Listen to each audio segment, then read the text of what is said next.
आकाशवाणी के लोग ही हायर करते हैं, उनके माध्यम से लहूलुहान किया जाता है उस सरजमी को।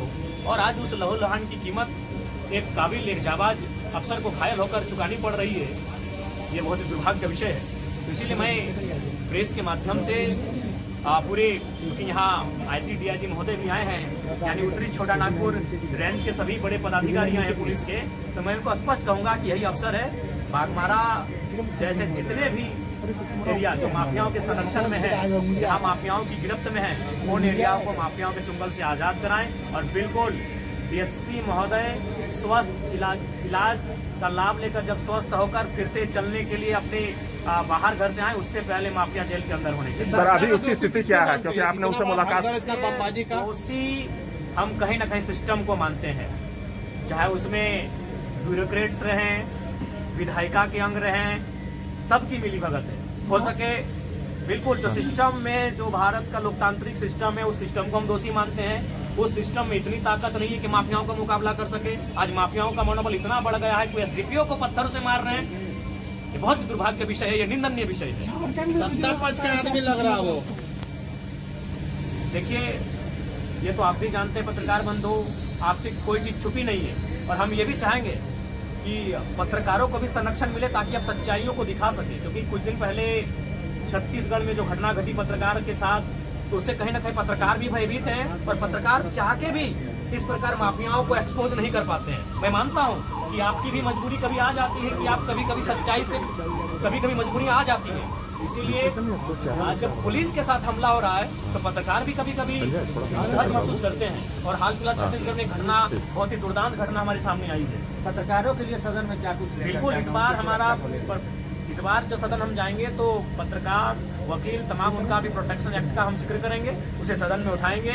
और फिलहाल तो हम आज पूरे उत्तरी छोटा नागपुर रेंज के तमाम जितने भी पुलिस प्रशासन के पदाधिकारी हैं, अफसर हैं, उनसे मैं स्पष्ट कहूँगा ये मौका है। डीएसपी महोदय को ठीक तो होके आएंगे ही, वो मूवमेंट कर रहे हैं, सुखद एक पॉजिटिव संदेश है हमारे लिए, वो ठीक होके आएंगे ही। लेकिन वो ठीक होकर जब ड्यूटी ज्वाइन करने से पहले तमाम माफिया जेल के अंदर होने चाहिए। उनके एक एक शागिर्दों को जेल के अंदर उनका हिसाब होना चाहिए। आप एक विधायक के रूप में मुख्यमंत्री से लिखित शिकायत करेंगे? बिल्कुल, अभी जस्ट हम जब घर जाएंगे, हमने अपने असिस्टेंट को इसकी सूचना दे दी है। वो केवल हमारे हस्ताक्षर का इंतजार है। वो ड्राफ्टिंग करके हमारे लेटर हेड में इस विषय को रख चुके हैं। ये बहुत ही गंभीर और संकीर्ण मामला है कि एक डीएसपी महोदय के साथ इस तरह का वारदात हुआ है। Thank you. क्या से आज बाघमारा में घटना घटी है? सबसे पहले तो हम आप सभी से भी कहेंगे कि आप तमाम पत्रकार बंधु के साथ साथ तमाम धनबादवासी डीएसपी एसडीपीओ महोदय के लिए प्रार्थना करें। हालांकि उनसे मिले, उनका बॉडी मूवमेंट कर रहा है और ये सुखद संदेश है। फिर भी हम चाहेंगे सभी उनके लिए प्रार्थनाएं करें, उनके लिए दुआ करें, उन्हें कुछ ना हो।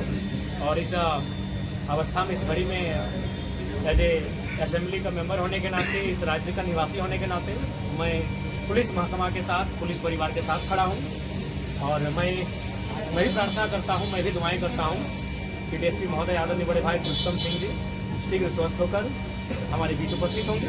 उसके बारे में क्या कहें? देखिए, इसकी हम भर्त्सना करते हैं और बिल्कुल ये बहुत ही निंदा और संवैधानिक है कि आज कोयला चोरों का, कोयला माफियाओं का मनोबल इतना बड़ा है तो प्रशासन को भी तुच्छ समझ रहे हैं। और आज प्रशासन के पास भी, पुलिस के पास भी एक अच्छा मौका है बाघमारा से माफियाओं के गुंडों को खदेड़ने का और बाघमारा को एक शांत बाघमारा बनाने का एक अच्छा अवसर है। बीसीसीएल के कई ऐसे इलाके हैं जहां आउटसोर्सिंग चल रही है, वहां रैयतों के साथ जो है कि काफी बिल्कुल ये बहुत ही असंवैधानिक विषय है।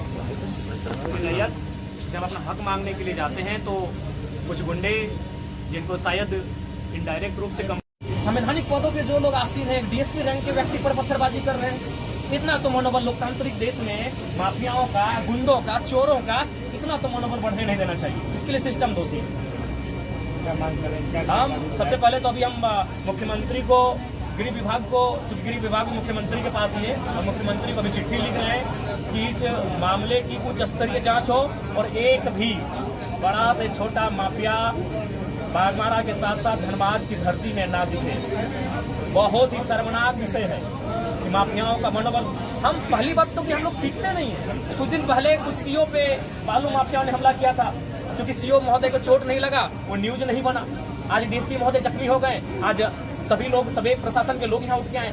अगर यही सीओ महोदय के पर जब हमला हुआ था बालू माफियाओं के द्वारा, अगर वहाँ सिस्टम अलर्ट हो जाता, अगर वहाँ पुलिस प्रशासन का महकमा अलर्ट होकर माफियाओं के खिलाफ अभियान चलाता, तो आज हमें ये दिन देखना नहीं पड़ता। अगर आज इन घटनाओं से हम लोग नहीं चेतते हैं, असंवैधानिक लोगों पर नियंत्रण नहीं लगाते हैं, माफियाओं के मनोबल को नहीं कुचला जाता है, तो आज बड़े भाई पुरुषोत्तम सिंह जी आज जख्मी हुए हैं, कल कोई और जख्मी हो सकता है।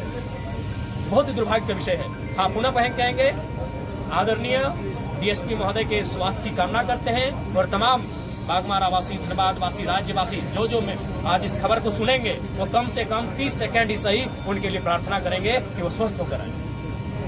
धन्यवाद।